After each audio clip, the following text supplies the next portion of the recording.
Everyone, কি অবস্থা সবার? আমার অবস্থা আলহামদুলিল্লাহ। আজকে চলে আসলাম মাইজদি টোকিও রেস্টুরেন্টে। এখানে আসলাম কাচ্চি খাওয়ার জন্যে।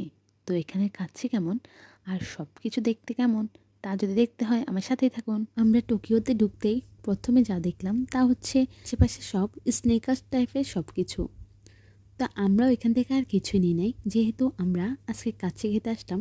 সরাসরি টোকিওতে 2 তলা ভবনে চলে গেলাম, কেননা টোকিও রেস্টুরেন্টের কাচ্চি বাড়িটা 2য় তলায়। উঠেই দেখলাম কাচ্চি বাড়ির সব ডেকোরেট অনেক সুন্দর, সব কিছু ডিসিপ্লিনের মধ্যে রয়েছে, তাই আমার কাছে বেশি ভালো লাগে। মানুষজন নেই বললেই চলে, সব কিছু নিরিবিলি।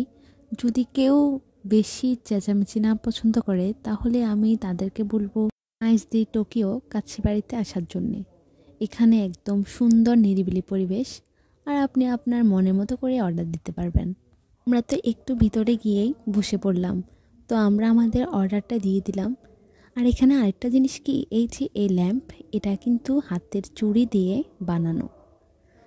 তো এই যে আমাদের খাওয়াও কিন্তু চলে এসেছে, গরম গরম খেতে কিন্তু খুবই ভালো লাগলো। আমি কিন্তু ফুড ব্লগার নই, তারপর রিভিউ নিচ্ছি আর আপনাদের সাথে তা শেয়ার করছি। তো আমার কাছে কিন্তু খুবই ভালো লাগলো। আপনাদের কাছে কেমন লাগলো আমাকে কিন্তু কমেন্ট বক্সে অবশ্যই জানাবেন। তো সবাই সুস্থ থাকবেন, ভালো থাকবেন। আজ এ পর্যন্তই, পরবর্তী দেখা হবে অন্য কোনো ভিডিওতে। আল্লাহ হাফেজ।